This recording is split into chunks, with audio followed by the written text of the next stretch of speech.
आज हम एक बहुत ही इम्पोर्टेंट चीज के बारे में बात करने वाले हैं। एक बार मेरी पेशेंट आती है, वो बोलती है डॉक्टर साहब मुझे आज पता चला है मेरा प्रेगनेंसी टेस्ट पॉजिटिव है, साथ ही साथ मैंने अपना जनरल हेल्थ चेक कराया था, उसमें मेरा थायराइड बहुत बड़ा हुआ आ रहा है, तो क्या मेरे लिए प्रेगनेंसी ठीक रहेगी या नहीं रहेगी। तो आज हम समझते हैं कि थायराइड और प्रेगनेंसी के बीच में क्या रिलेशनशिप है। थायराइड जब आपका बढ़ता है या कम होता है तो उससे आप पर और आपके बच्चे पे क्या असर पड़ सकता है। मैं हूँ डॉक्टर मुदिता जैन, एक high risk pregnancy consultant, laparoscopic surgeon and cosmetic gynaecologist. आज हम बात करते हैं थायराइड ग्लैंड होता क्या है। थायराइड जो होता है वो एक छोटा सा ग्लैंड होता है हमारे गले में, जो हमारी बॉडी में कई चीजें मैनेज कर रहा होता है। थायराइड प्रेगनेंसी में बहुत इंपॉर्टेंट चीज होती है, क्योंकि उससे हमारे बेबी का जो ब्रेन डेवलपमेंट है वो डायरेक्टली अफेक्ट होता है। तो थायराइड का नॉर्मल होना हमारी प्रेगनेंसी के पहले बहुत जरूरी होता है। अगर आपको थायराइड बढ़ा हुआ है तो आप थायराइड की गोली ले रहे होते हैं, और अगर आप प्रेगनेंसी प्लान करना है तो आप अपने डॉक्टर से बोलते हैं, जांच कराते हैं एंड टेस्ट करके अगर हमें जो थायराइड का लेवल होता है वो बराबर लेवल में लाना रहता है, मेंटेन करना पड़ता है एंड देन आप अपनी प्रेगनेंसी प्लान कर सकते हैं। तो सडनली आपने हेल्थ चेक कराया है, आपको पता चलता है प्रेग्नेंट हैं, आपका जो थायराइड लेवल है वो माइल्डली बढ़ा हुआ है, तब भी डॉक्टर्स जो है वो आपका थायराइड का टैबलेट शुरू करते हैं एंड देन आपका रेगुलर चेकअप करते रहते हैं। आपको NT-NB स्कैन कराते हैं, साथ ही साथ डबल मार्कर टेस्ट भी कराते हैं। तो वो सब कुछ ठीक रहता है तो आप प्रेगनेंसी अपनी कंटिन्यू कर सकते हैं। तो थायराइड हमारी बॉडी के लिए क्यों इम्पोर्टेंट होता है। तो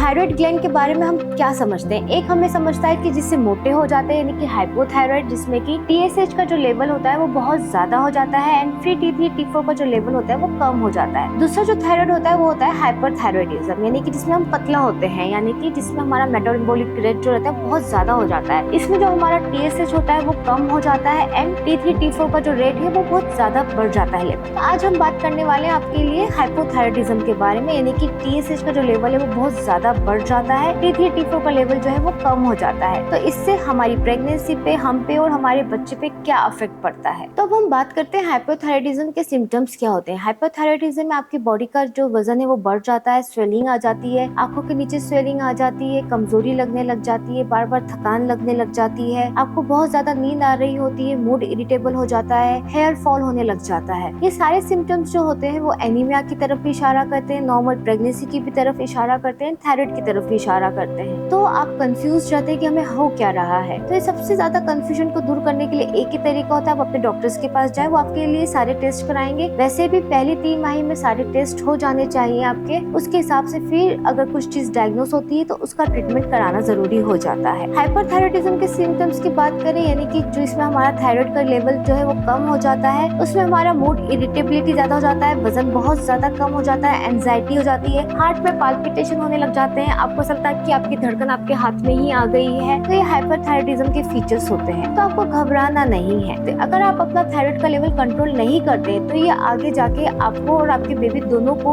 खतरा कर सकता है। तो माँ की बात करें तो माँ में अगर थायराइड का लेवल कंट्रोल नहीं होता तो उनको क्या क्या सिम्टम्स हो सकते हैं। उनको बार बार अबॉर्शन हो सकता है, 1 या 2 से ज्यादा अबॉर्शन हो सकते हैं, उनका BP एकदम से बढ़ सकता है, वो प्री एक्लेम्पशिया या एक्लेम्पशिया की तरफ जा सकती है, या फिर उनके बच्चे का वजन बहुत कम हो जाता है, IUGR हो सकता है, या उनके बच्चे की डिलीवरी जल्दी भी हो सकती है। कई बार थायराइड क्राइसिस भी हो सकता है, जिसमें एकदम से फीवर, घबराहट, पाल्पिटेशन हो सके। ड्यूरिंग डिलीवरी और डिलीवरी के बाद भी आपको ये कॉम्प्लिकेशन पैदा कर सकते हैं। अगर हम बच्चों की बात करते हैं तो बच्चों में सबसे ज्यादा इंपॉर्टेंट होता है ब्रेन का डेवलपमेंट। तो सबसे ज्यादा इंपॉर्टेंट बात ये होती है कि हमारे बच्चे का जो ब्रेन डेवलपमेंट वो थायराइड से डायरेक्टली अफेक्ट होता है। तो हमारे प्रॉपर ब्रेन डेवलपमेंट के लिए हमें थायराइड का कंट्रोल करना बहुत जरूरी है, साथ ही साथ हमें फॉलिक एसिड लेना भी बहुत जरूरी होता है। तो अगर हम बात करते हैं नॉर्मल प्रेगनेंसी में भी थायराइड का लेवल जो रहता है वो नॉर्मल पेशेंट्स की अपेक्षा कम हो जाता है, यानी कि आपका TSH लेवल जो रहता है वो प्रेगनेंसी में फिजियोलॉजिकली कम हो जाता है। तो जब हम आपकी टैबलेट स्टार्ट करते हैं वो नॉर्मल रेगुलर रेंज से कम में स्टार्ट करना पड़ता है। फर्स्ट ट्राइमेस्टर में हम आपका जो TSH लेवल है वो 2.5 नॉर्मल कंसिडर करके चलते हैं। अगर 2.5 से ज्यादा होता है तो हम आपको मिनिमम बेसिक डोज पे थायराइड टैबलेट शुरू करते हैं। सेकंड एंड थर्ड ट्राइमेस्टर में हम 2.5 की जगह 3.5 की रेंज ले लेते हैं, 3.5 कंसिडर नॉर्मल करते हैं। अगर 3.5 से ज्यादा रहता है तो उस हिसाब से हम आपका डोज जो है वो एडजस्ट करते हैं। इसमें आपको 2 इम्पोर्टेंट चीज याद रखनी है। एक, अपने आप गोलियां बंद न करें। दूसरी चीज ये होती है कि आप इसका डोज जो है अपने आप टेपर ऑफ या ज्यादा न करें। इन दोनों चीजों के लिए आपको आपके डॉक्टर की सलाह लेना बहुत जरूरी होता है। यूजुअली जो हम थायराइड चेकअप होता है वो हर 1.5 से 2 महीने में आपका रिपीट कराते हैं। अगर आप जो डोज ले रही होती है उसमें आपका जो थायराइड लेवल है, यानी कि TSH लेवल जो है वो नॉर्मल आ रहा होता है, तो हम सेम